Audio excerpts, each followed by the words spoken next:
Be welcome to the way of knowledge by the Makeway School. E aí, people, tudo bem com vocês? How you doing? Doing fine, doing well, nice to meet you, nice to meet you too. Nesse vídeo aqui, eu quero apresentar para vocês um trecho da leitura de Os Três Porquinhos, que está completa lá no nosso curso, a Pronúncia Correta em Inglês, no site da makewayschool.com. E ela faz parte das Leituras Acompanhadas, que é onde a gente bota em prática aquilo que aprendeu durante o curso, ok? Então eu desejo a vocês uma boa leitura. Se gostar do vídeo, clica no like, se inscreve no canal e bora estudar. Um abraço!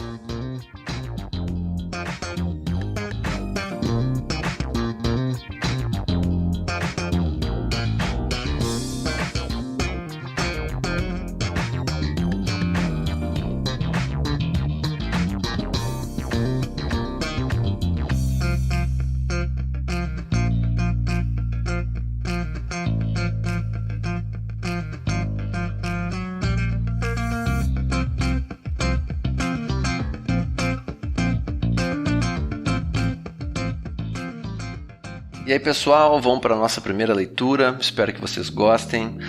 Lembrem das dicas de pronúncia da primeira aula, certo? Tenham em mãos as suas anotações básicas.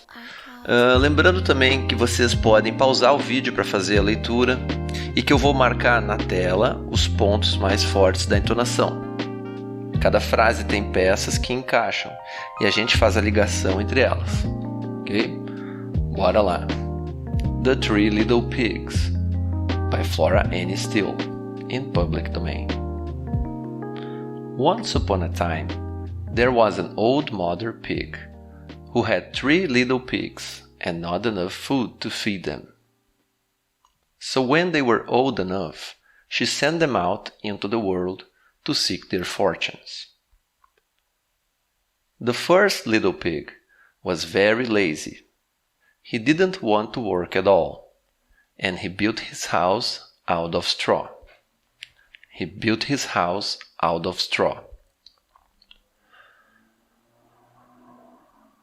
The second little pig worked a little bit harder, but he was somewhat lazy too, and he built his house out of sticks.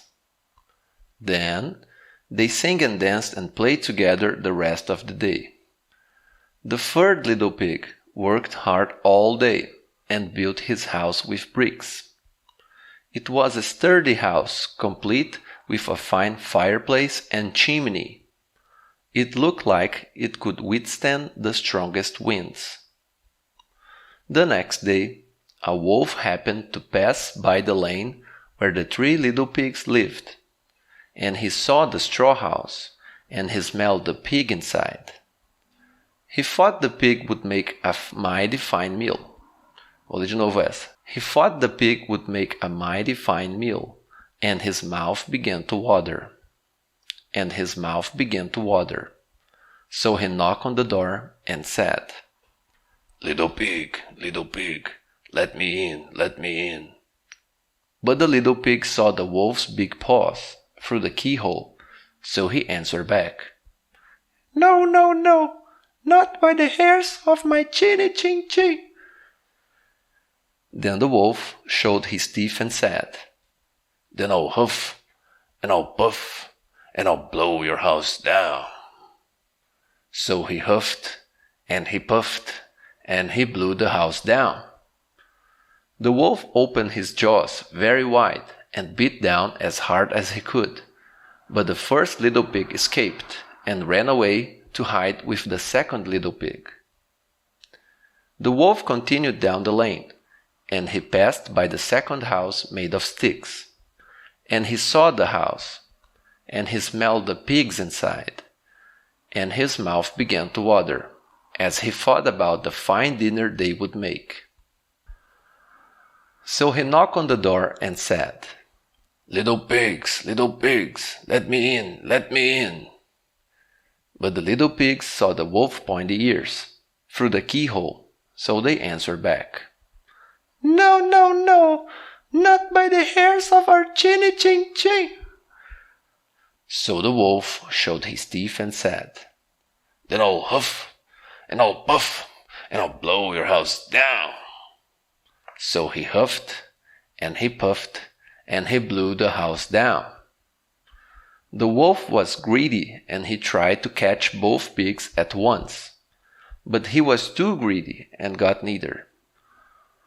His big jaws clamped down on nothing but air, and the two little pigs scrambled away as fast as their little hooves would carry them. The wolf chased them down the lane, and he almost caught them. But they made it to the brick house and slammed the door closed before the wolf could catch them. The three little pigs were very